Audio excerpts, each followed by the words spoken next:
प्यारे बच्चों कैसे हो। तो फिजिक्स इनसाइड आउट प्लेटफॉर्म पर मैं हूं आपका फिजिक्स टीचर और हम स्टडी कर रहे हैं 11th class physics new book 2025 Punjab text book board. इस न्यू बुक को लेकर के आज हम स्टार्ट करने जा रहे हैं chapter number 1 measurements. 11th class की इस न्यू बुक पर इससे पहले भी एक लेक्चर हो चुका है, लेक्चर नंबर 1। उस लेक्चर में मैंने आपको बताया था कि हमारे पास इस न्यू बुक में टोटल 12 चैप्टर्स हैं और फिर वो 12 चैप्टर्स कौन कौन से हैं, उन 12 चैप्टर्स को हम किस तरह से पढ़ेंगे। तो आज हम स्टार्ट करने जा रहे हैं चैप्टर नंबर 1 को प्रॉपर सारे के सारे नोट्स बनाएंगे, हर चीज को प्रॉपरली नोट्स में लिखेंगे और फिर ये देखेंगे कि इसमें से एग्जाम में किस तरह से क्वेश्चन आ रहे हैं, फिर आपने उन क्वेश्चन को किस तरह से सॉल्व करना है ताकि आप एग्जाम में मैक्सिमम मार्क्स ले सकें।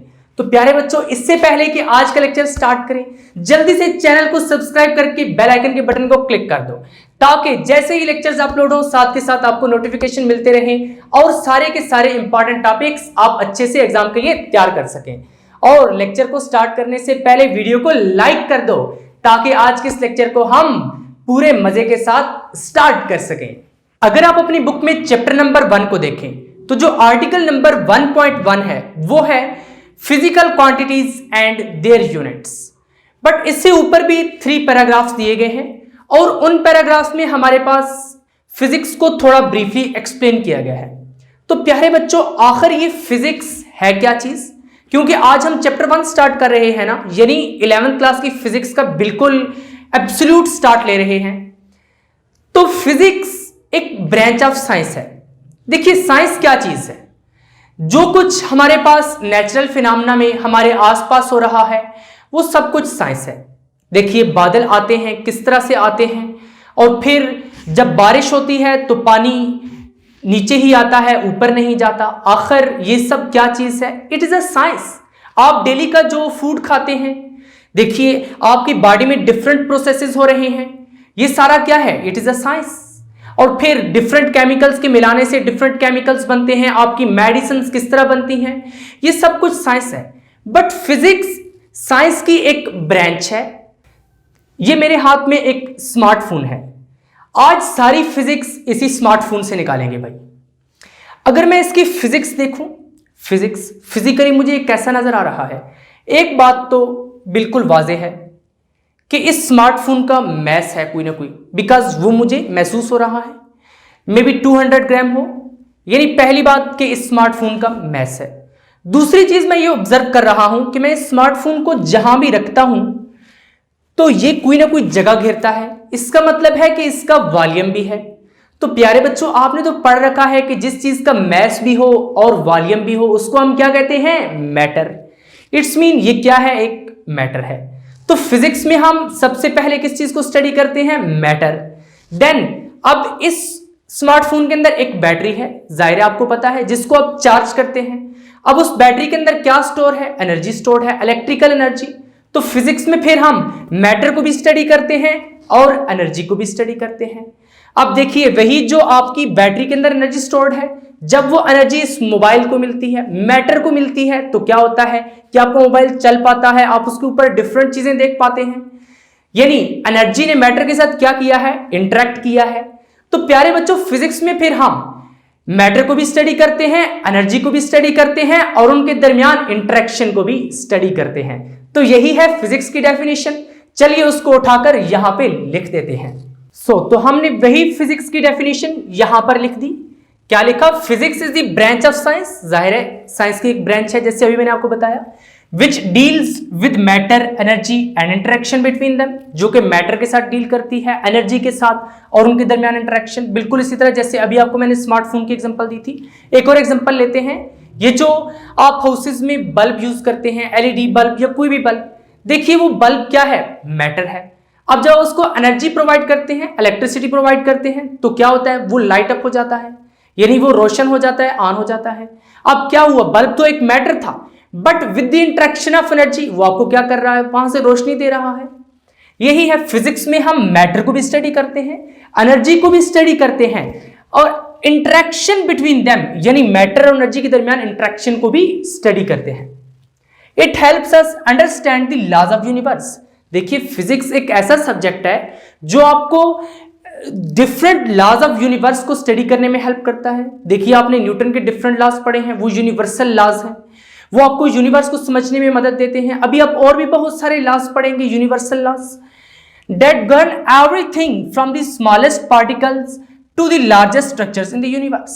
यानी स्मॉलेस्ट पार्टिकल से लेके लार्जेस्ट स्ट्रक्चर्स तक के डील करती है। किस तरह से? स्मॉलेस्ट पार्टिकल से मुराद आपके पास एटम के अंदर इलेक्ट्रॉन्स, प्रोटॉन्स, न्यूट्रॉन्स या फिर सब एटॉमिक पार्टिकल्स, जिस तरह मैंने आपको लेक्चर नंबर 1 में बताया था। लार्जेस्ट पार्टिकल्स यानी प्लैनेट्स हो सकते हैं, सन हो सकता है, मून हो सकता है, अर्थ हो सकती है, डिफरेंट प्लैनेट्स हो सकते हैं।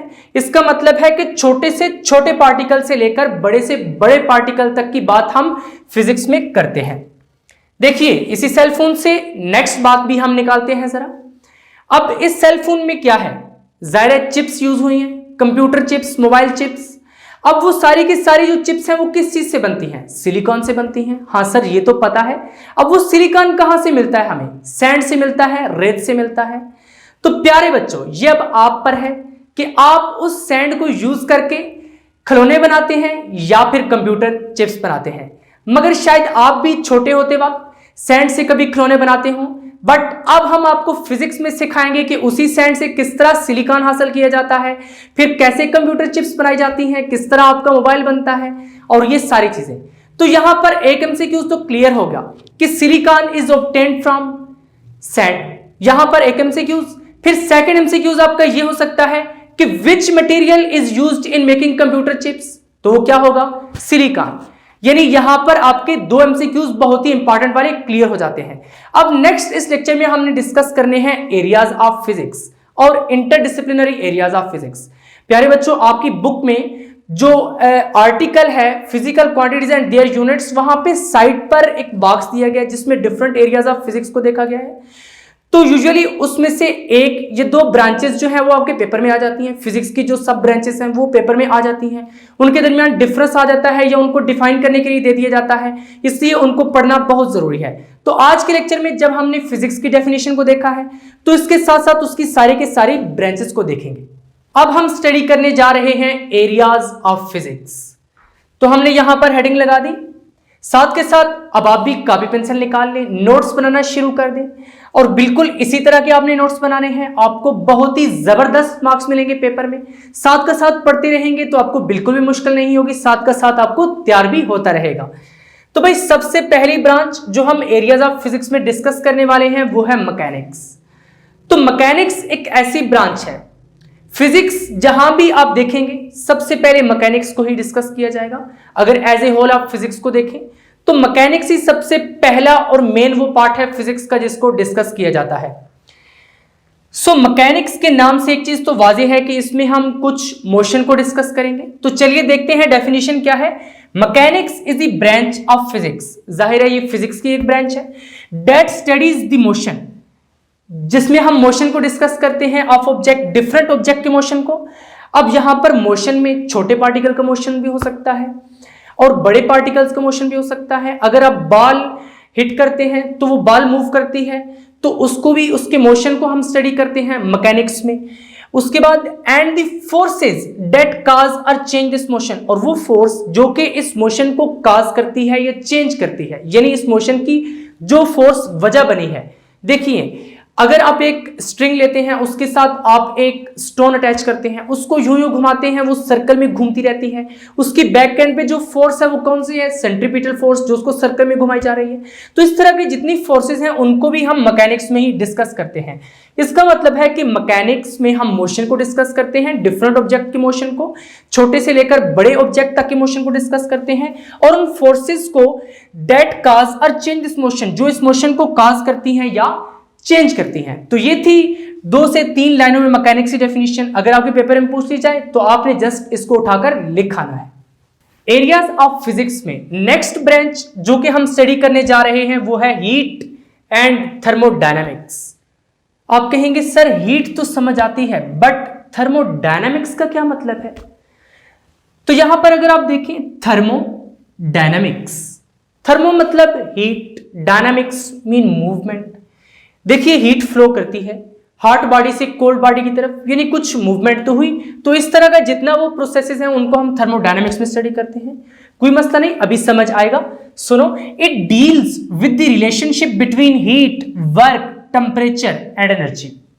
इस जुमले को समझने से पहले हम एग्जांपल लेते हैं। लेट्स से आपके घर में एक एयर कंडीशनर है। अब वो क्या करता है, हॉट एयर को लेता है और आपको कमरे में कूल एयर प्रोवाइड करता है। अब क्या है, जहां से उसने एयर ली थी वहां पर क्या था, टेम्परेचर हाई था। अब आपके कमरे में कूल एयर प्रोवाइड कर रहा है, आपके कमरे का जो टेम्परेचर है वो क्या होगा, डाउन होगा। अब यहां पर कुछ बातें समझने वाली हैं। अब हॉट एयर लेकर उसके ऊपर एयर कंडीशनर ने कुछ वर्क डन किया। अब उस वर्क डन के लिए उसको कुछ एनर्जी रिक्वायर्ड थी। ऑब्वियसली आपने उसको इलेक्ट्रिसिटी प्रोवाइड की, यानी एनर्जी प्रोवाइड की। तो उस एनर्जी पर उसने क्या किया, वर्क डन किया। वर्क डन करने के बाद जो हॉट एयर थी उसको कूल एयर में कन्वर्ट कर दिया।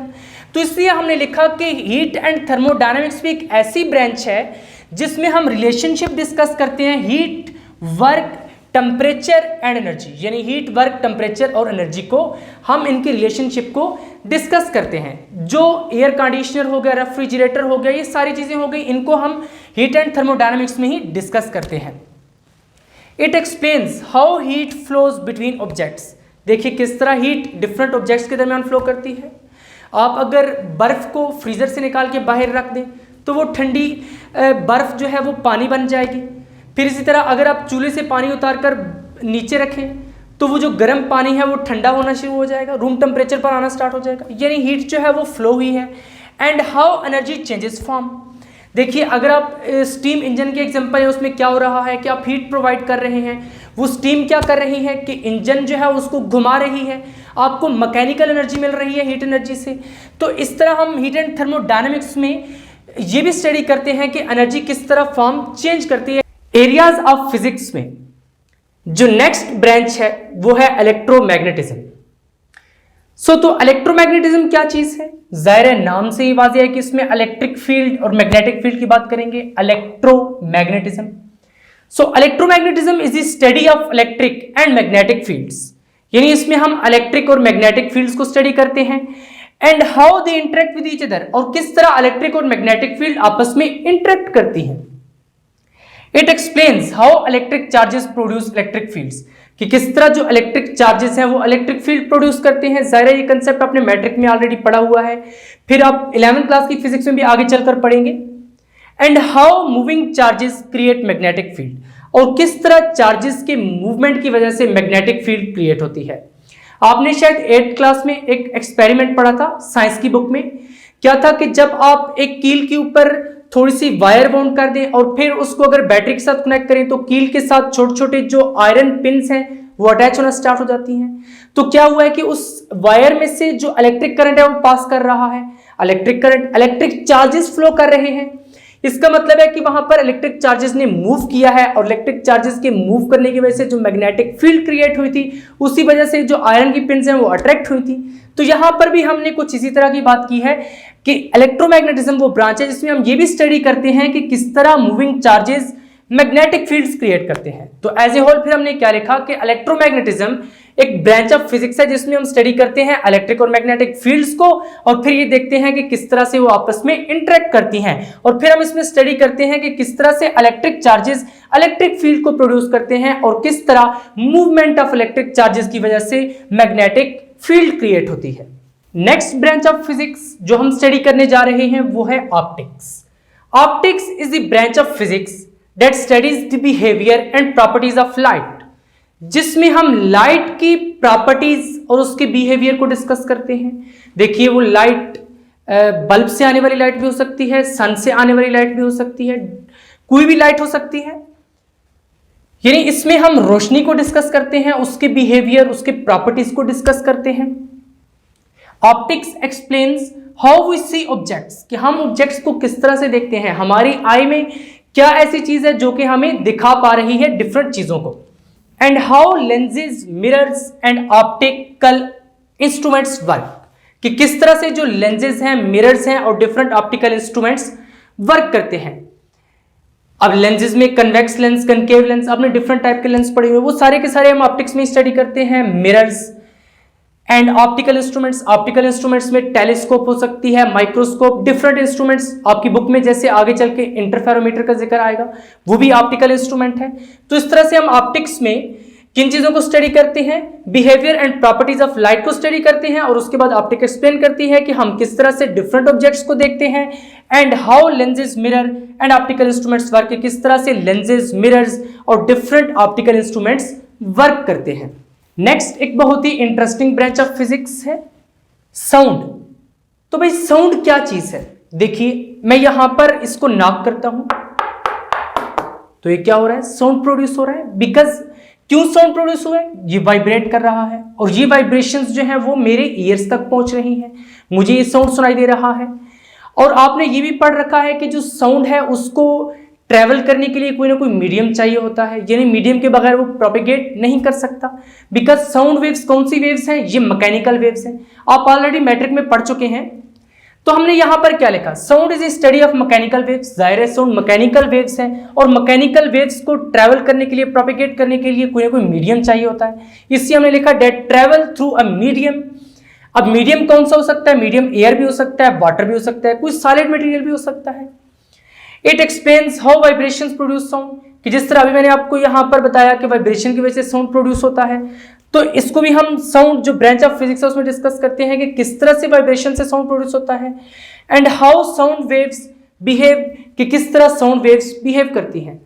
तो प्यारे बच्चों साउंड जो है इसकी बहुत सारी एप्लीकेशन भी हैं, जैसे म्यूजिक में है और सबसे इंपॉर्टेंट एप्लीकेशन कम्युनिकेशन में। फिर आप देख लें मेडिसिन में, मेडिकल के शोबे में बहुत सारी एप्लीकेशंस हैं, जैसे अल्ट्रासाउंड हो गया, अल्ट्रासाउंड एक बहुत जबरदस्त एप्लीकेशन है साउंड की।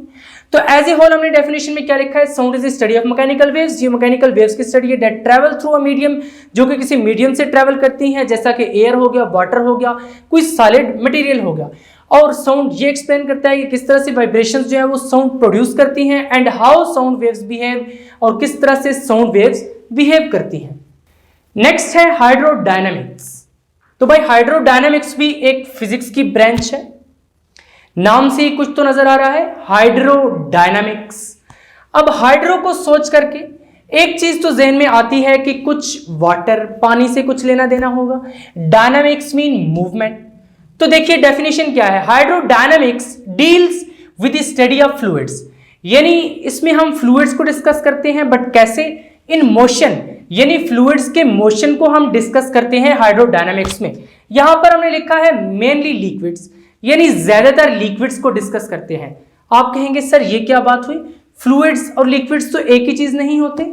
तो नहीं बेटा, यहां पर आपने एक चीज याद रखनी है कि फ्लूइड्स और लिक्विड्स एक चीज नहीं होते, बल्कि फ्लूइड्स की हम कैटेगरीज बना सकते हैं। जैसे फ्लूइड्स में दोनों चीजें आ सकती हैं, लिक्विड्स भी आ जाती हैं और गैसेस भी। लिक्विड्स भी फ्लूइड्स हैं और गैसेस भी फ्लूइड्स हैं। इसका मतलब है कि सारे के सारे फ्लूइड्स लिक्विड्स नहीं होते, बल्कि जो सारे के सारे लिक्विड्स हैं वो फ्लूइड्स हो सकते हैं, क्योंकि जो लिक्विड्स हैं वो फ्लूइड्स की ही एक कैटेगरी है, फ्लूइड्स की ही एक किस्म है। यानी फ्लूइड्स में दोनों चीजें आ जाती हैं, गैसेस भी आ जाती हैं और लिक्विड्स भी आ जाते हैं। Next, it explains how water flows in reverse, कि किस तरह जो है वो पानी दरियाओं में बहता है, फ्लो करता है। And how air flows around the aeroplanes, कि जब एरोप्लेन उड़ रहा होता है तो उसके जो विंग्स होते हैं उनके इर्द गिर्द एयर का फ्लो कैसा होता है। इस सारी चीज को हम हाइड्रोडायनामिक्स में स्टडी करते हैं। Next branches of physics, special relativity and general relativity. अब आप कहेंगे सर ये तो आपने दरमियान से लाइन लगा दी है। तो भाई पेपर में जो मैक्सिमम चांसेस हैं इन क्वेश्चंस के आने के वो इस तरह से ही आएगा, differentiate between special relativity and general relativity. इसलिए हमने एक साइड पर स्पेशल रिलेटिविटी लिखा, एक साइड पर जनरल रिलेटिविटी लिखा और दरमियान से लाइन लगा दी। और ये बहुत ही एक इंपॉर्टेंट क्वेश्चन है। तो चलिए आप देखते हैं कि इन दोनों ब्रांचेस के दरमियान क्या डिफरेंस है और ये ब्रांचेस एक्चुअली है क्या चीज।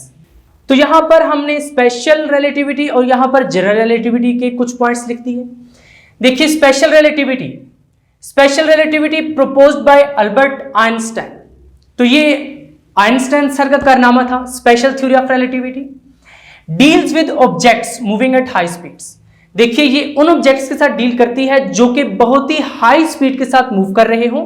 कितनी speed? Close to the speed of light, यानी स्पीड ऑफ लाइट के क्लोज मूव कर रहे हों, उन ऑब्जेक्ट्स के साथ डील करती है special theory of relativity. It introduced concepts like time dilation, length contraction and mass equivalence is equal to mc square etc. जाहिर है ये बहुत ही जो है वो फेमस इक्वेशन है, is equal to mc square. Next relativity वाले चैप्टर में जाकर आप इसको पढ़ेंगे भी। बट यहां पर टाइम डायलेशन, लेंथ कंट्रैक्शन, तो भाई आइंस्टाइन सर ने ये कहा था कि जब कोई object closer to the speed of light move करता है तो उस वक्त जो टाइम है वो उसके लिए स्लो हो जाता है और जो लेंथ है वो कंट्रैक्ट हो जाती है। वो कैसे, चलिए एक एग्जांपल से समझते हैं। लेट्स से आपके दो जुड़वा भाई हैं, ट्विंस, और उनमें से आपका एक भाई स्पेसशिप पर ट्रेवल करता है जो कि near to the speed of light move कर रही है। अब जब वो आपका भाई ट्रेवल करके वापस आएगा तो वो जो आपका भाई जमीन पर था उससे वो यंगर होगा, यानी उसकी एज उससे कम होगी। बड़ी अजीब सी बात है। तो भाई यही है ना टाइम डायलेशन, यानी वो जो आपका भाई स्पेसशिप में ट्रैवलिंग के लिए गया था, जाहिर है उसने जब near to the speed of light move किया है तो जो टाइम था उसके लिए स्लो हो गया था। बट जो भाई आपका अर्थ पर था उसके लिए तो टाइम नॉर्मली गुजर रहा था, तो जो स्पेसशिप में ट्रैवल कर रहा था उसके लिए टाइम स्लो हो गया था, इसलिए अब वो क्या होगा, यंगर होगा। था ना मजे का कंसेप्ट। नेक्स्ट है जनरल रिलेटिविटी। तो भाई जनरल रिलेटिविटी इसको भी आइंस्टाइन सर ने ही प्रपोज किया था, उन्हीं का ये कारनामा था general relativity. Explains how massive objects like stars and planets bend space and time around them. देखिए स्पेस, खला, टाइम, वक्त। आइंस्टाइन सर ने कहा था कि जो मैसिव ऑब्जेक्ट्स हैं जैसे कि स्टार्स हो गए, जैसे कि प्लैनेट्स हो गए, ये अपने अराउंड स्पेस और टाइम को बेंड करते हैं। भाई वो कैसे, बड़ी अजीब सी बात है। नेक्स्ट पॉइंट समझते हैं तो हमें समझ आएगा। It describes gravity not as a force. आपने पढ़ा जी ग्रेविटी एक फोर्स होती है, बट आइंस्टाइन सर ने कहा था कि ग्रेविटी फोर्स नहीं है बल्कि ये बेंडिंग ऑफ स्पेस टाइम है, यानी स्पेस टाइम की बेंडिंग का नाम है ग्रेविटी। किस तरह से, लेट्स से स्पेस और टाइम को मिलाने से समझ लें कि इस तरह का एक चादर बनती है, ये खींचने वाली चादर। अब इसके अंदर आप कोई हैवी ऑब्जेक्ट, लेट्स से ये कोई प्लैनेट या कोई स्टार है, इसको आप यहां पर प्लेस करें तो अब हमने इसको स्पेस टाइम कहा था। अब हैवी ऑब्जेक्ट की वजह से इसमें क्या हुआ, यहां पर बेंडिंग आई है, ये बेंडिंग आई है। अब आइंस्टाइन सर ने कहा था कि स्पेस टाइम में हैवी मैसेज की वजह से ये जो बेंडिंग है इसको हम कहते हैं ग्रेविटी। समझ आई बात की, यही हमने लिखा है, describes gravity not as a force but as a bending of space time. तो ये थी जनरल थ्योरी ऑफ रिलेटिविटी। तो उम्मीद है कि आपको special theory of relativity and general theory of relativity समझ आ गई होगी और आपने इस क्वेश्चन को बिल्कुल इसी तरीके से तैयार करना है डिफरेंस की फॉर्म में, तब आपको पेपर में फुल मार्क्स मिल सकते हैं। नेक्स्ट ब्रांच ऑफ फिजिक्स जिसको हम डिस्कस करने जा रहे हैं वो है क्वांटम मैकेनिक्स। क्वांटम मैकेनिक्स, तो भाई इसमें हम किस चीज को स्टडी करेंगे? Quantum mechanics is a branch of physics, physics की एक ब्रांच है that deals with the behavior of matter and light। देखिए जो मैटर और लाइट के बिहेवियर के साथ डील करती है एट द एटॉमिक एंड सब एटॉमिक लेवल, यानी एटॉमिक और सब एटॉमिक लेवल पर। मैटर तो आपको पता है क्या चीज है। देखिए यहां पर मैटर से मुराद कोई एटम्स हो सकते हैं। जाहिर है क्वांटम मैकेनिक्स में हम छोटे पार्टिकल के साथ डील करते हैं, बड़े पार्टिकल्स के साथ नहीं, यानी एटॉमिक लेवल एंड सब एटॉमिक लेवल तो आपको पता है एटम के लेवल पर, सब एटॉमिक लेवल पर जो पार्टिकल्स एटम के अंदर प्रेजेंट है उनकी बात आ जाती है। अब न्यूक्लियस के अंदर प्रोटॉन्स हैं, न्यूट्रॉन्स हैं, फिर और अगर आप फर्दर उनको ब्रेक डाउन करें तो आपको पता चलता है कि वहां पर मीजान्स हैं, लेप्टॉन्स हैं, क्वार्क्स हैं, ये सारे पार्टिकल्स ये सब एटॉमिक लेवल में आते हैं। यानी इसमें हम मैटर और लाइट के बिहेवियर को स्टडी करते हैं एट एटॉमिक एंड सब एटॉमिक लेवल। देखिए आपको पता है लाइट जो है इसकी भी डुअल नेचर है, ये आप नेक्स्ट आगे चलकर पढ़ेंगे सेकंड ईयर की फिजिक्स में। अब लाइट के डुअल नेचर कैसे है, लाइट एज ए पार्टिकल भी बिहेव करती है और लाइट एज ए वेव भी बिहेव करती है। जनरली अभी तक आपने जो पढ़ा है light as a wave behave करती है, आपने क्या पढ़ा है, रिफ्लेक्शन पढ़ी है, फिर आपने लाइट के और डिफरेंट इस तरह के फिनोमेना पढ़े हैं, ये वेव नेचर को प्रूव करते हैं। बट कुछ ऐसे फिनोमेना हैं जिनमें ये प्रूव होता है कि लाइट जो है ये पार्टिकल्स पर मुश्तमिल होती है। तो क्वांटम मैकेनिक्स में हम लाइट को एज ए पार्टिकल लेकर चलते हैं। Quantum mechanics introduced ideas like wave particle duality.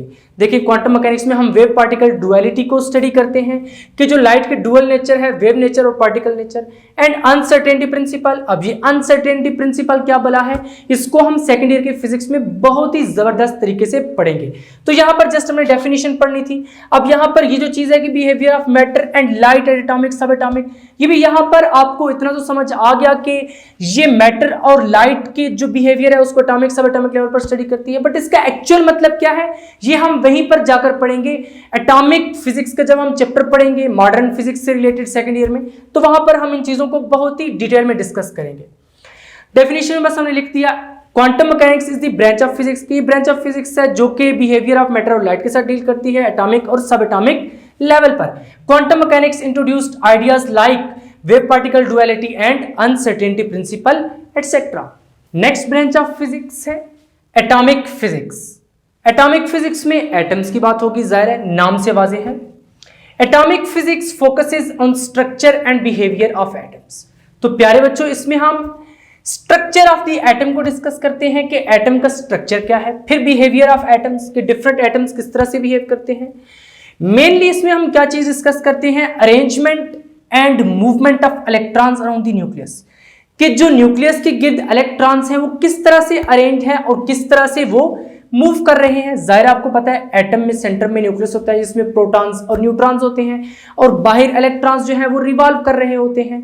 इस एटॉमिक फिजिक्स में हम बेसिकली देखते हैं कि जो इलेक्ट्रॉन्स न्यूक्लियस के बाहर रिवॉल्व कर रहे होते हैं वो किस तरह से अरेंज होते हैं और किस तरह से मूव कर रहे होते हैं, उन इलेक्ट्रॉन्स का बिहेवियर क्या होता है।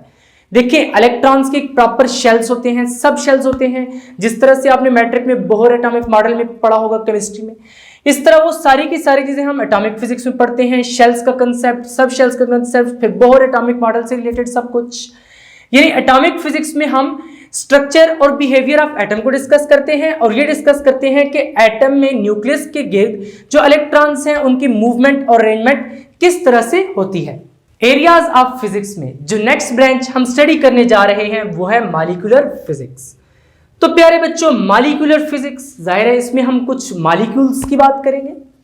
Molecular physics deals with the physical properties of molecules, यानी इसमें हम मॉलिक्यूल्स की फिजिकल प्रॉपर्टीज को डिस्कस करते हैं। अब जाहिर है उनकी केमिकल प्रॉपर्टीज भी होती हैं बट वो हम यूजुअली केमिस्ट्री में ही डिस्कस करते हैं। And the chemical bonds between atoms, और एटम्स के दरमियान जो बॉन्ड्स की फॉर्मेशन होती है जैसे कोवेलेंट बॉन्ड हो गए, मेटालिक बॉन्ड हो गए, फिर जिस तरह आपके पास आयोनिक बॉन्ड हो गए, डिफरेंट टाइप्स के बॉन्ड्स आपने पढ़े हुए हैं मैट्रिक में, उन सब को हम मॉलिक्यूलर फिजिक्स में भी डिस्कस करते हैं। It deals with how molecules vibrate, कि किस तरह मॉलिक्यूल्स वाइब्रेट करते हैं and interact with each other, कि वो आपस में इंटरेक्ट करते हैं। जाहिर है आपको पता है कि जब गैस को हम हीट करते हैं तो उसके जो मॉलिक्यूल्स हैं वो वाइब्रेट करना स्टार्ट कर देते हैं। उन वाइब्रेशंस को भी हम इस मॉलिक्यूलर फिजिक्स में डिस्कस करते हैं। तो एज ए होल हमने क्या लिखा, molecular physics deals with the physical properties of molecules, यानी मॉलिक्यूलर फिजिक्स फिजिक्स की वो ब्रांच है जिसमें हम फिजिकल प्रॉपर्टीज ऑफ मॉलिक्यूल्स को डिस्कस करते हैं और एटम्स के दरमियान बनने वाले केमिकल बॉन्ड्स को भी डिस्कस करते हैं। और इसमें हम स्टडी करते हैं कि मॉलिक्यूल्स किस तरह वाइब्रेट करते हैं और आपस में इंटरेक्ट करते हैं। नेक्स्ट है न्यूक्लियर फिजिक्स। प्यारे बच्चों इससे पहले आपने एटॉमिक फिजिक्स के बारे में पढ़ा, फिर मॉलिक्यूलर फिजिक्स। एटॉमिक फिजिक्स में हम कहते थे कि ऐसी ब्रांच ऑफ फिजिक्स जो कि एटम के स्ट्रक्चर के साथ डील करती है, फिर मॉलिक्यूलर में हमने ये कहा कि जो मॉलिक्यूल्स के स्ट्रक्चर के साथ डील करती है। तो यहां पर हम कहेंगे कि न्यूक्लियर फिजिक्स ऐसी ब्रांच ऑफ फिजिक्स है जिसमें हम structure and behaviour of atomic nuclei के बारे में स्टडी करते हैं। अब न्यूक्लाई, ये न्यूक्लियस का प्लूरल है, न्यूक्लियस सिंगुलर है और न्यूक्लाई जो है ये प्लूरल है। तो nuclear physics explore the structure and behaviour of atomic nuclei, यानी ये स्ट्रक्चर और बिहेवियर ऑफ एटॉमिक न्यूक्लाई, यानी न्यूक्लियस के अंदर जितनी भी दुनिया है उसको हम न्यूक्लियर फिजिक्स में ही स्टडी करते हैं। बहुत सारे पार्टिकल्स हैं, उन सारे पार्टिकल्स को न्यूक्लियर फिजिक्स में हम डिस्कस करते हैं। It explains nuclear reactions like fission and fusion reaction. देखिए फेमस रिएक्शंस हैं न्यूक्लियर रिएक्शंस, फिशन रिएक्शन और फ्यूजन रिएक्शन। इन रिएक्शंस को हम बहुत ही डिटेल में डिस्कस करेंगे आगे चलकर न्यूक्लियर फिजिक्स वाले चैप्टर में। आपने ऑलरेडी मैट्रिक में पढ़ा हुआ है कि फिशन रिएक्शन ऐसा रिएक्शन होता है जिसमें जो हैवी न्यूक्लियस है वो सेपरेट होता है 2 लाइटर न्यूक्लाई में, और फ्यूजन रिएक्शन में जब 2 लाइटर न्यूक्लाई कंबाइन होते हैं तो वो एक हैवी न्यूक्लियस बनाते हैं। बहुत ही फेमस रिएक्शंस हैं, आपने ऑलरेडी पढ़े हुए हैं। And forces inside the nucleus, और न्यूक्लियर फिजिक्स में हम उन फोर्सेज को डिस्कस करते हैं जो कि न्यूक्लियस के अंदर पाई जाती हैं, जैसे वीक न्यूक्लियर फोर्सेज हो गई, स्ट्रांग न्यूक्लियर फोर्सेज, इन सारी फोर्सेज के बारे में डिस्कस करते हैं। तो एज ए होल हमने डेफिनेशन में क्या लिखा, nuclear physics explores the structure and behaviour of atomic nuclei, यानी इसमें हम स्ट्रक्चर ऑफ एटॉमिक न्यूक्लाई और बिहेवियर ऑफ एटॉमिक न्यूक्लाई के बारे में डिस्कस करते हैं। ये एक्सप्लेन करती है न्यूक्लियर रिएक्शंस जैसे कि फिशन और फ्यूजन रिएक्शन है, और उन फोर्सेज को जो कि न्यूक्लियस में पाई जाती हैं। नेक्स्ट ब्रांच ऑफ फिजिक्स है सॉलिड स्टेट फिजिक्स। तो भाई सॉलिड स्टेट फिजिक्स में हम सॉलिड की प्रॉपर्टीज को डिस्कस करते हैं, सॉलिड मटेरियल्स। आप 11th क्लास की फिजिक्स में भी आगे चलकर पढ़ेंगे सॉलिड्स के बारे में बहुत ही डिटेल में। Solid state physics deals with the properties of solid materials, यानी इसमें हम सॉलिड मटेरियल्स की प्रॉपर्टीज को डिस्कस करते हैं। It explains semiconductors, metals, insulators, conductors and superconductors etcetera, यानी इसमें हम सेमीकंडक्टर्स को पढ़ते हैं। अब सेमीकंडक्टर्स आपने ऑलरेडी मैट्रिक में पढ़ा हुआ है कि ये सेमीकंडक्टर्स ऐसे मटेरियल्स होते हैं जिनकी जो प्रॉपर्टीज हैं वो कंडक्टर्स और इंसुलेटर्स के दरमियान लाई करती हैं, यानी कुछ कंडीशंस होती हैं जिनमें ये कंडक्टर्स के तौर पर बिहेव करते हैं और कुछ कंडीशंस में ये एज ए इंसुलेटर बिहेव करते हैं। फिर मेटल्स जो धातें होती हैं डिफरेंट, उसके बाद इंसुलेटर्स हो गए जो कि कंडक्ट नहीं करते, कंडक्टर्स जो कि इलेक्ट्रिसिटी को आपस में पास कर लेते हैं, और फिर हैं सुपर कंडक्टर्स। भाई सुपर कंडक्टर्स क्या चीज है, इनको हम इसी लेक्चर में आगे चलकर फिजिक्स की एक ब्रांच है सुपर कंडक्टिविटी, उसमें हम इनको डिस्कस करते हैं। Solid state physics is the foundation of modern electronics. जो मॉडर्न इलेक्ट्रॉनिक्स है, जो कंप्यूटर्स और स्मार्टफोन्स में यूज होती है डिफरेंट चिप्स बनाने के लिए, इसकी जो एक्चुअल फाउंडेशन है वो ये सॉलिड स्टेट फिजिक्स ही है। तो फिर हमने क्या लिखा, solid state physics deals with the properties of solid materials, यानी सॉलिड मटेरियल्स की प्रॉपर्टीज के साथ डील करती है। It explains semiconductors, metals, insulators, conductors and superconductors etcetera. Solid state physics जो है ये फाउंडेशन प्रोवाइड करती है मॉडर्न इलेक्ट्रॉनिक्स के लिए, जैसा कि कंप्यूटर्स और स्मार्टफोन्स है। एरियाज ऑफ फिजिक्स में नेक्स्ट ब्रांच ऑफ फिजिक्स है पार्टिकल फिजिक्स। तो पार्टिकल फिजिक्स के नाम से एक चीज तो वाज़ेह है कि इसमें हम पार्टिकल्स को डिस्कस करेंगे, बट कौन से पार्टिकल्स को डिस्कस करेंगे प्यारे बच्चों। मैटर जो है ये एटम से मिलकर बना है, और एटम में बहुत सारे पार्टिकल्स होते हैं, जैसे इलेक्ट्रॉन्स हो गए, फिर न्यूक्लियस में प्रोटॉन्स होते हैं, न्यूट्रॉन्स होते हैं। तो ये जो छोटे छोटे पार्टिकल्स हैं इन सबको हम पार्टिकल फिजिक्स में ही डिस्कस करते हैं। तो इस पार्टिकल फिजिक्स की हमने डेफिनेशन लिखी, particle physics investigates the tiniest building blocks of matter, यानी मैटर का जो टाइनीएस्ट बिल्डिंग ब्लॉक है उसको हम इसमें स्टडी करते हैं। And the forces that govern there interaction, और वो फोर्सेज जो कि उनके इंटरेक्शन को गवर्न करती हैं, यानी forces of interaction between those particles को हम स्टडी करते हैं। It studies particles like quarks, mesons, leptons and bosons. Last lecture में मैंने आपको बताया था कि न्यूक्लियस में जस्ट प्रोटॉन्स न्यूट्रॉन्स नहीं होते, बल्कि और भी बहुत सारे छोटे छोटे पार्टिकल्स होते हैं, जैसे क्वार्क्स, मीजॉन्स, लेप्टॉन्स, बोसॉन्स। इन सारे पार्टिकल्स को हम पार्टिकल फिजिक्स में ही स्टडी करते हैं। पार्टिकल फिजिक्स का आपकी क्लास 11 की फिजिक्स बुक में एक चैप्टर भी है, वहां जाकर हम इसको बहुत ही डिटेल में डिस्कस करेंगे। नेक्स्ट ब्रांच ऑफ फिजिक्स है सुपर कंडक्टिविटी। तो भाई सुपर कंडक्टिविटी ये भी फिजिक्स की एक ब्रांच है। अभी जब हमने सॉलिड स्टेट फिजिक्स की डेफिनेशन देखी उसमें हमने एक वर्ड पढ़ा था सुपर कंडक्टर्स का। तो भाई सुपर कंडक्टर्स कौन से मटेरियल होते हैं, ये ऐसे मटेरियल होते हैं कि जिनका टेम्परेचर जब एक स्पेसिफिक पॉइंट क्रिटिकल टेम्परेचर से उनका टेम्परेचर लो कर दिया जाए तो वो material zero electrical resistance show करते हैं। यानी ऐसे मटेरियल्स जिनका टेम्परेचर क्रिटिकल टेम्परेचर से लो कर दिया जाए तो उनकी जो इलेक्ट्रिकल रेजिस्टेंस है वो जीरो हो जाती है। इन मटेरियल्स को हम क्या कहते हैं, सुपर कंडक्टर्स। और सुपर कंडक्टिविटी फिजिक्स की वो ब्रांच है जिसमें हम सुपर कंडक्टर्स को स्टडी करते हैं। तो फिर यहां पे डेफिनेशन क्या लिखी, superconductivity is the branch of physics. ये ब्रांच ऑफ फिजिक्स है दैट स्टडीज मटेरियल, जिसमें हम उन मटेरियल्स को स्टडी करते हैं which below a certain critical temperature, जिनका जो टेम्परेचर है वो सर्टेन क्रिटिकल टेम्परेचर से बिलो कर दिया जाए तो वो एग्जिबिट करते हैं एग्जैक्टली जीरो इलेक्ट्रिकल रेजिस्टेंस। तो वो एग्जिबिट करते हैं एग्जैक्टली जीरो इलेक्ट्रिकल रेजिस्टेंस, यानी उनकी इलेक्ट्रिकल रेजिस्टेंस जीरो हो जाती है। It has applications in MRI machines, यानी इसकी applications MRI machines, magnetic resonance imaging and quantum computers. अब ये क्वांटम कंप्यूटर्स क्या बोला है, ये तो हम लास्ट चैप्टर में जाकर पढ़ेंगे, वहां पर इसका थोड़ा बहुत कंसेप्ट आएगा। बट हमने यहां पर जस्ट यही देखा है कि इसकी जो एप्लीकेशंस है वो मैग्नेटिक रेजोनेंस इमेजिंग मशीन्स में है और क्वांटम कंप्यूटर्स में है। नेक्स्ट ब्रांच ऑफ फिजिक्स है सुपर फ्लूइडिटी। भाई अभी हमने सुपर कंडक्टिविटी पढ़ा था, उसमें हमने क्या पढ़ा था कि जब मटेरियल का टेम्परेचर क्रिटिकल टेम्परेचर से लो कर दिया जाए तो वो जीरो इलेक्ट्रिकल रेजिस्टेंस शो करता है।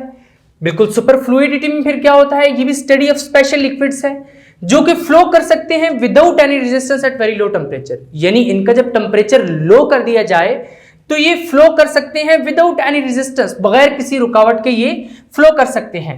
इसका मतलब है सुपर फ्लूइडिटी ऐसी ब्रांच ऑफ फिजिक्स है जिसमें हम उन स्पेशल लिक्विड्स को स्टडी करते हैं जो कि विदाउट एनी रेजिस्टेंस फ्लो कर सकते हैं जब उनका टेम्परेचर लो कर दिया जाए, बहुत ही लो कर दिया जाए। These liquids never slow down, भाई जब कोई रेजिस्टेंस ही नहीं होगी, विदाउट एनी रेजिस्टेंस फ्लो कर रहे होंगे तो ये तो कभी भी स्लो डाउन नहीं होंगे, इसलिए हमने लिखा these liquids never slow down. अगर मूव कर रहे हैं तो इसी तरह मूव किए जाएंगे बिकॉज कोई रेजिस्टेंस है ही नहीं, कोई रुकावट है ही नहीं, तो इसी तरह फ्लो किए जाएंगे।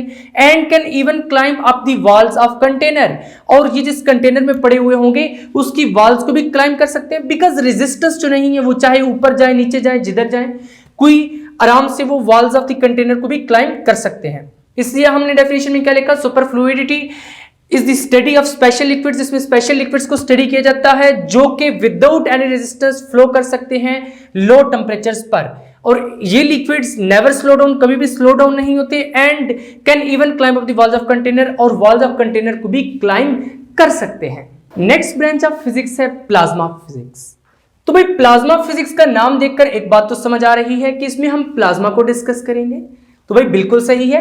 Plasma physics deals with the plasma, ये प्लाज्मा के साथ डील करती है। अब प्लाज्मा क्या है, the fourth state of matter, ये फोर्थ स्टेट ऑफ मैटर है। आपने ऑलरेडी पढ़ा हुआ है कि मैटर की जो स्टेट्स हैं सॉलिड, लिक्विड, गैस, ये 3 स्टेट्स हैं। फिर फोर्थ स्टेट ऑफ मैटर क्या है, plasma, where gases are so hot. अब यहां पर बताना है कि प्लाज्मा क्या चीज है, जहां पर गैसेज इतनी हॉट हो जाती हैं कि जो एटम्स हैं वो ब्रेक अपार्ट हो जाती है चार्ज पार्टिकल्स में। प्यारे बच्चों, एटम में क्या होता है कि न्यूक्लियस होता है जिसमें प्रोटॉन्स और न्यूट्रॉन्स होते हैं, बाहर इलेक्ट्रॉन्स होते हैं जो रिवॉल्व कर रहे होते हैं न्यूक्लियस के अराउंड। अब यहां पर हमारे पास लेट्स से वो जो एटम है वो किसी गैस का एटम है। अब जब गैस को हीट करेंगे तो लेट्स से अगर वो एटम इलेक्ट्रॉन को लूज करता है तो एटम पे बाकी कौन सा चार्ज रह जाएगा, पॉजिटिव चार्ज रह जाएगा। आपने ऑलरेडी केमिस्ट्री में पढ़ा हुआ है 9th क्लास की केमिस्ट्री में कि जब एटम कोई इलेक्ट्रॉन गेन करता है तो उस पर नेगेटिव चार्ज आ जाता है, और जब इलेक्ट्रॉन लूज करता है तो उस पर पॉजिटिव चार्ज आ जाता है। अब जब गैस को आप हीट करेंगे, जाहिर है उसके जो एटम्स हैं वो इलेक्ट्रॉन्स को लूज करेंगे, तो एक साइड पे इलेक्ट्रॉन्स हो जाएंगे और फिर दूसरी साइड पे आयंस हो जाएंगे, यानी पॉजिटिव चार्जेस भी आ जाएंगे, नेगेटिव चार्जेस भी आ जाएंगे। तो यहां पर हमने यही लिखा ना कि गैसेस बहुत हॉट होती हैं कि जो एटम्स हैं वो ब्रेक अपार्ट हो जाते हैं, चार्ज पार्टिकल्स में नेगेटिव और पॉजिटिव चार्जेस बन जाते हैं। अक्सर बच्चे ये पूछते हैं कि सर जो स्टेट्स ऑफ मैटर हैं, लिक्विड, सॉलिड, गैस, ये तो हमने ऑब्जर्व की हुई है कि लिक्विड कैसा होता है, सॉलिड कैसे होता है, गैस कैसी होती है, ये सारी चीजें तो हमें मालूम है, बट प्लाज्मा ये किधर पाया जाता है और ये क्या चीज है। तो भाई plasma is found in stars, ये स्टार्स में आपको मिलता है, लाइटनिंग एंड नियॉन लाइट्स। देखिए आप पुराने जमाने में एक ट्यूब लाइट्स होती थी, वो जिनके शीशे के रॉड्स होते थे, ग्लास के बने हुए होते थे। अब वो जब ऑन होते थे तो उनके अंदर जो गैस थी वो आयोनाइज हो जाती थी, तो वो जो आयोनाइज गैस थी वो एज ए प्लाज्मा बिहेव करती थी, यानी उसके अंदर प्लाज्मा ही पाया जाता था। तो यहां पर फिर हमने नियॉन लाइट्स, तो लाइटनिंग देखिए जब बादल गरजते हैं तो बिजली चमकती है, उसमें भी प्लाज्मा होता है। तो यहां पर आपको ये समझ आ गया कि प्लाज्मा फिजिक्स में हम क्या स्टडी करते हैं। प्लाज्मा फिजिक्स में हम प्लाज्मा को स्टडी करते हैं जो कि फोर्थ स्टेट ऑफ मैटर है, जहां पर गैस इतनी हॉट होती है कि जो एटम्स हैं वो ब्रेक अपार्ट हो जाते हैं चार्ज पार्टिकल्स में। Plasma is found in stars, stars में पाया जाता है, लाइटनिंग में और नियॉन लाइट्स में। नेक्स्ट ब्रांच ऑफ फिजिक्स है मैग्नेटो हाइड्रोडायनामिक्स, इसको हम MHD भी बोलते हैं। M से मैग्नेटो, H से हाइड्रो, D से डायनामिक्स। प्यारे बच्चों, नाम को देख के कुछ तो आइडिया हो रहा है कि मैग्नेटो हाइड्रोडायनामिक्स क्या चीज है। Magneto mean magnetic fields, hydro जब भी ज़हन में आता है ना तो कुछ वाटर, इस तरह का लिक्विड, मतलब इस तरह की कुछ चीज ज़हन में आती है, फ्लूइड टाइप। फिर डायनामिक्स यानी मूवमेंट, यानी लिक्विड्स की मूवमेंट इन मैग्नेटिक फील्ड, नाम तो कुछ इस तरह से बता रहा है। चलिए डेफिनेशन को भी देखते हैं। Magneto hydrodynamics is the branch of physics, जाहिर है ये फिजिक्स की एक ब्रांच है, डेट स्टडीज, जिसमें हम ये स्टडी करते हैं हाउ लिक्विड्स आर गैसेस, कि किस तरह से लिक्विड्स और gases date can conduct electricity. अब यहां पर एक बात याद रखनी है, वो लिक्विड्स और गैसेस जो इलेक्ट्रिसिटी कंडक्ट कर सकते हैं, किस तरह के, जैसे प्लाज्मा हो गया, जैसे कि लिक्विड मेटल हो गया।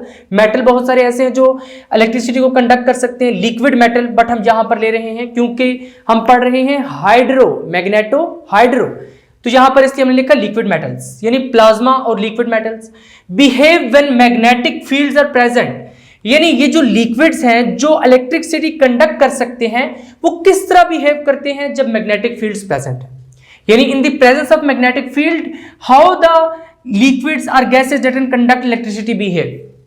सिंपल वर्ड्स में हमने लिखा मैग्नेटो हाइड्रोडायनामिक्स ऐसी ब्रांच ऑफ फिजिक्स है जिसमें हम ये स्टडी करते हैं कि लिक्विड्स और गैसेस जो इलेक्ट्रिसिटी कंडक्ट कर सकते हैं वो मैग्नेटिक फील्ड्स में किस तरह से बिहेव करते हैं। एरियाज ऑफ फिजिक्स में आपकी बुक में जो लास्ट ब्रांच डिस्कस की गई है फिजिक्स की वो है स्पेस फिजिक्स। स्पेस फिजिक्स नाम से जाहिर है कि इसमें हम स्पेस की बात करेंगे, खला की बात करेंगे।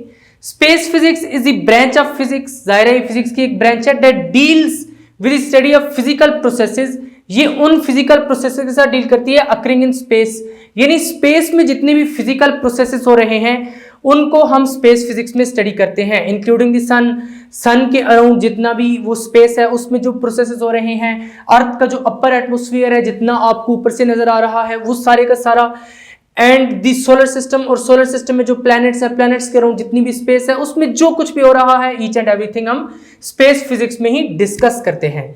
तो फिर स्पेस फिजिक्स में हमने जस्ट सिंपल सी डेफिनेशन लिखी कि space physics branch of physics है जो डील करती है फिजिकल प्रोसेसेस, उन फिजिकल प्रोसेसेस को जो कि स्पेस में अक्कर हो रहे हैं, including sun, earth, upper atmosphere and solar system. Next है इंटरडिसिप्लिनरी एरियाज ऑफ फिजिक्स। अभी तक हमने फिजिक्स के मेन एरियाज के बारे में पढ़ा है, मेन ब्रांचेस के बारे में।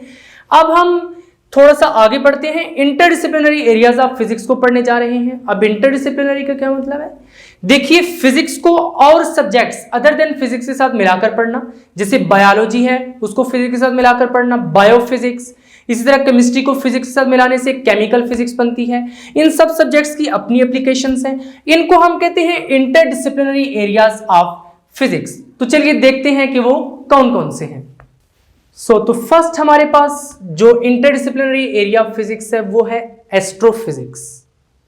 प्यारे बच्चों, एस्ट्रोफिजिक्स को देखकर हमें ये तो समझ आ रही है कि astrophysics, astro mean astronomy, physics mean physics, यानी इसमें हम एस्ट्रोनॉमी और फिजिक्स को मिलाकर पढ़ेंगे। Astrophysics is the interdisciplinary branch of physics, जाहिर है ये एक इंटरडिसिप्लिनरी ब्रांच है फिजिक्स की, विच डील्स विद स्टार्स, जिसमें हम क्या स्टडी करते हैं, स्टार्स के बारे में, प्लैनेट्स के बारे में, गैलेक्सीज के बारे में, और होल यूनिवर्स, यानी जितने भी प्लैनेट्स हैं यूनिवर्स में, जो गैलेक्सीज हैं, जो स्टार्स हैं, उन सबको हम एस्ट्रोफिजिक्स में स्टडी करते हैं। It connects astronomy and physics, तो लास्ट में हमने ये सेंटेंस लिख दिया कि ये एस्ट्रोनॉमी और फिजिक्स को आपस में कनेक्ट करती है, ये ऐसी ब्रांच ऑफ फिजिक्स है। तो भाई एस्ट्रोफिजिक्स के जो माहिरीन हैं उनको हम क्या कहते हैं, एस्ट्रोफिजिस्ट्स। तो next interdisciplinary area of physics है बायोफिजिक्स। तो भाई बायोफिजिक्स का नाम देख के एक चीज तो समझ आ रही है कि बायोलॉजी और फिजिक्स इन दो का मिक्सचर हो गई है। तो बायोलॉजी में आप क्या स्टडी करते हैं, ह्यूमन बॉडी का स्ट्रक्चर स्टडी करते हैं, ऑर्गन स्टडी करते हैं, टिश्यू स्टडी करते हैं, सेल्स, फिर प्लांट्स को भी आप स्टडी करते हैं, इस तरह की डिफरेंट चीजें स्टडी करते हैं। तो भाई अगर इन सब प्रोसेसेस को, इन सब चीजों को हम फिजिक्स के आइडियाज को यूज करते हुए स्टडी करेंगे तो वो बन जाएगा बायोफिजिक्स। इसलिए हमने डेफिनेशन में लिखा biophysics uses the ideas of physics, ये फिजिक्स के आइडियाज को यूज करता है to study living things, living things को स्टडी करने के लिए, जैसे कि सेल्स, टिश्यूज एंड ऑर्गन्स, और it connects biology and physics, यानी ये बायोलॉजी और फिजिक्स को आपस में कनेक्ट करती है। Next interdisciplinary area of physics है केमिकल फिजिक्स। तो प्यारे बच्चों, केमिकल फिजिक्स, भाई केमिस्ट्री होगी साथ फिजिक्स होगी, इनको मिलाने से केमिकल फिजिक्स बन जाएगी। Chemical physics studies chemical processes. देखिए केमिस्ट्री में हम क्या स्टडी करते हैं, केमिकल प्रोसेसेस स्टडी करते हैं, केमिकल रिएक्शंस को स्टडी करते हैं। तो अगर उन्हीं चीजों को हम फिजिक्स के आइडियाज और फिजिक्स के टूल से स्टडी करें तो वो बन जाएगी chemical physics. Chemical physics studies chemical processes, इसमें हम केमिकल प्रोसेसेस को स्टडी करते हैं using it tools and ideas of physics, यानी फिजिक्स के टूल्स और आइडियाज को यूज करते हुए हम केमिकल प्रोसेसेस को स्टडी करते हैं केमिकल फिजिक्स में। It looks at how atoms and molecules behave during chemical reaction. Chemical physics में हम ये देखते हैं कि एटम्स और मॉलिक्यूल्स केमिकल रिएक्शंस में किस तरह से बिहेव करते हैं, यानी एटम्स और मॉलिक्यूल्स के बिहेवियर को स्टडी करते हैं केमिकल रिएक्शंस में। It connects chemistry and physics, यानी जो केमिकल फिजिक्स सब्जेक्ट है ये फिजिक्स और केमिस्ट्री के कंसेप्ट्स को आपस में इंटरकनेक्ट करता है। तो जस्ट हमने क्या लिख दिया डेफिनेशन में, फिर chemical physics studies chemical processes, यानी केमिकल फिजिक्स में हम केमिकल प्रोसेसेस को स्टडी करते हैं tools and ideas of physics को यूज करते हुए। और इसमें हम ये देखते हैं कि एटम्स और मॉलिक्यूल्स केमिकल रिएक्शंस में किस तरह से बिहेव करते हैं। केमिकल फिजिक्स कनेक्ट करती है केमिस्ट्री और फिजिक्स को। Next interdisciplinary area of physics है इंजीनियरिंग फिजिक्स। तो भाई इंजीनियरिंग फिजिक्स ये फिजिक्स की एक इंटरडिसिप्लिनरी ब्रांच है जिसमें हम क्या करते हैं, engineering physics applies physics concepts to design and improve technology. इसमें फिजिक्स के कंसेप्ट्स को यूज करते हुए टेक्नोलॉजी को डिजाइन किया जाता है और इंप्रूव किया जाता है। Engineering physics solve real world problems using advance physics. जाहिर है जो इस फील्ड के साइंटिस्ट हैं उनको हम क्या कहते हैं, इंजीनियरिंग फिजिक्स। ये क्या करते हैं, सॉल्व करते हैं रियल वर्ल्ड प्रॉब्लम्स को एडवांस्ड फिजिक्स को यूज करते हुए, यानी engineering physics real world problem को सॉल्व करते हैं एडवांस फिजिक्स को यूज करते हुए। और इंजीनियरिंग फिजिक्स लिंक करती है प्रैक्टिकल इंजीनियरिंग और प्योर फिजिक्स को, यानी प्योर फिजिक्स और प्रैक्टिकल इंजीनियरिंग के कंसेप्ट्स को आपस में इंटरकनेक्ट करती है। तो सिंपली यहां पर हमने क्या लिखा, engineering physics applies physics concept to design and improve technology, यानी इसमें हम फिजिक्स के कंसेप्ट्स को, फिजिक्स के आइडियाज को यूज करते हैं टेक्नोलॉजी को इंप्रूव और डिजाइन करने के लिए। Engineering physics solve real world problems, ये रियल वर्ल्ड प्रॉब्लम्स को सॉल्व करते हैं एडवांस फिजिक्स को यूज करते हुए। और ये सब्जेक्ट प्योर फिजिक्स और प्रैक्टिकल इंजीनियरिंग को आपस में इंटरकनेक्ट करता है, लिंक करता है। Next interdisciplinary area of physics है जियो फिजिक्स। जियो फिजिक्स भाई, geophysics, geo and physics, geo mean geology, physics physics, यानी जियोलॉजी और फिजिक्स को इंटरलिंक करती है। कौन, जियो फिजिक्स। तो भाई geophysics deals with the physical properties of earth, यानी अर्थ की फिजिकल प्रॉपर्टीज के साथ डील करती है जियो फिजिक्स। भाई अभी हमने स्पेस फिजिक्स के बारे में पढ़ा है, उसमें हमने देखा था कि उसमें हम स्पेस के साथ डील करते हैं, around the earth, around the sun, moon, इन सब चीजों के बारे में, डिफरेंट प्लैनेट्स के अराउंड जो स्पेस है उसके बारे में बात करते हैं। बट यहां पर हम इनसाइड द अर्थ क्या चीज है उसके बारे में डिस्कस करते हैं।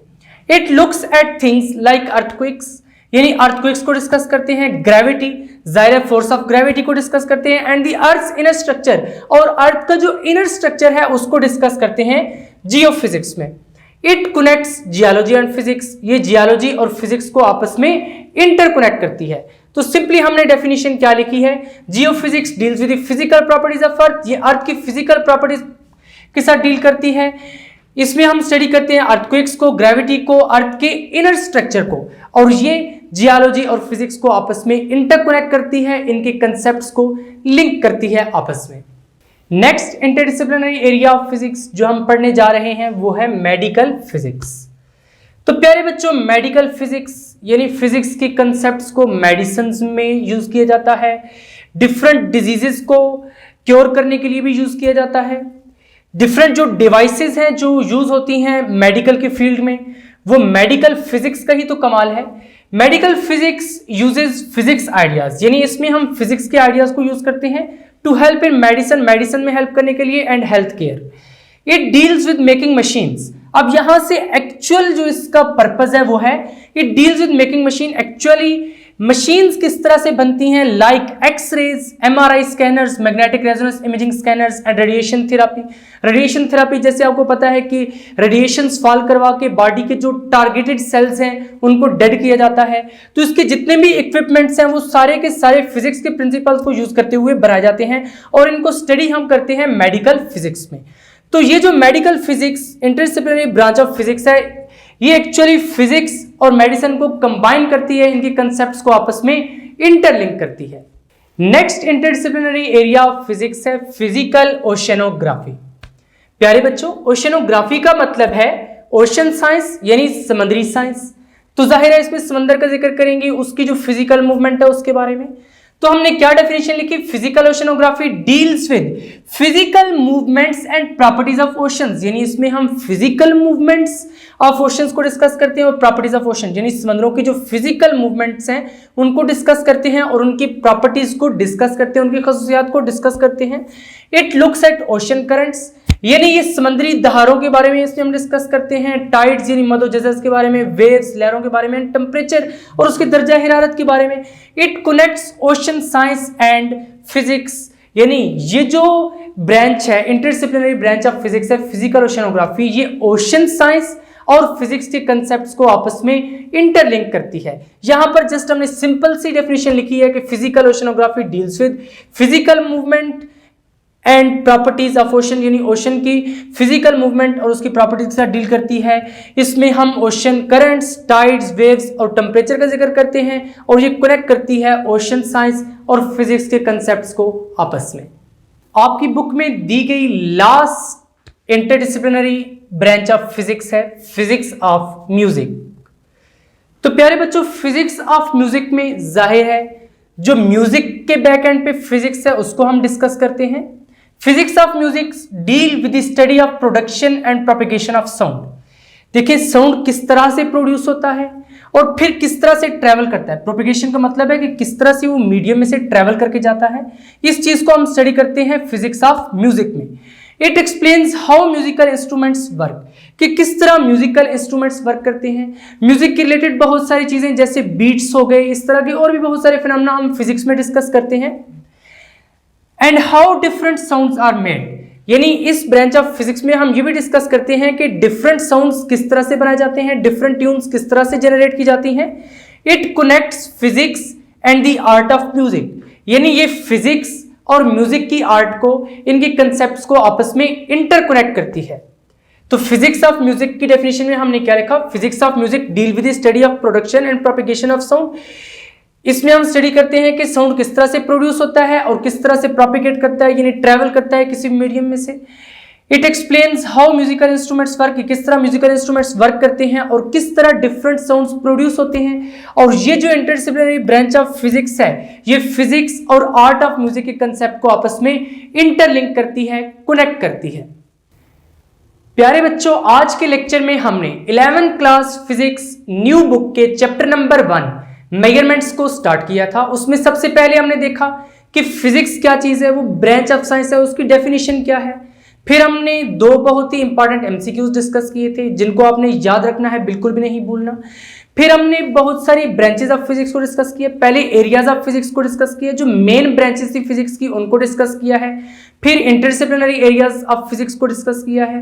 तो इनमें से भी लाजमी तौर पर एक शॉर्ट क्वेश्चन आ जाता है जिसमें 2 ब्रांचेस वो पूछता है, या तो उनकी डेफिनेशन पूछता है या फिर कह देता है कि इनके दरमियान आप डिफरेंशिएट करें, जैसे एटॉमिक फिजिक्स और न्यूक्लियर फिजिक्स में आप डिफरेंशिएट करें। या बहुत ही जो इंपॉर्टेंट शॉर्ट क्वेश्चन मैंने आपको लेक्चर के मिड में बताया था कि differentiate between general theory of relativity and special theory of relativity, ये भी आपको आना चाहिए, बहुत ही इंपॉर्टेंट शॉर्ट क्वेश्चन है।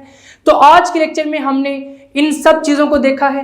प्रॉपर आपने नोट्स बनाने हैं और फिर उन नोट्स से आपने याद करना है। अगर आप बिल्कुल यही वाला लिख कर आएंगे तो एग्जाम में आपको बहुत ही अच्छे मार्क्स मिल सकते हैं और आप पूरे मार्क्स ले सकते हैं। अब नेक्स्ट लेक्चर में हम पढ़ेंगे physical quantities and their units. तो प्यारे बच्चों, अगर आपने अभी तक चैनल को सब्सक्राइब नहीं किया तो चैनल को सब्सक्राइब करके बेल आइकन के बटन को क्लिक कर दें, ताकि जैसे ही next lecture physical quantities and their units वाला अपलोड हो, वो भी बहुत ही मजे का लेक्चर है।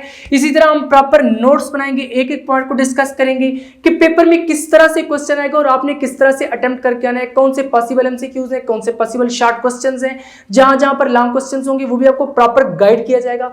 आप अगर बिल्कुल इसी तरह तैयारी करेंगे तो 100% आपको फुल मार्क्स मिलेंगे पेपर में। मिलेंगे नेक्स्ट लेक्चर में, तब तक के लिए अल्लाह हाफिज।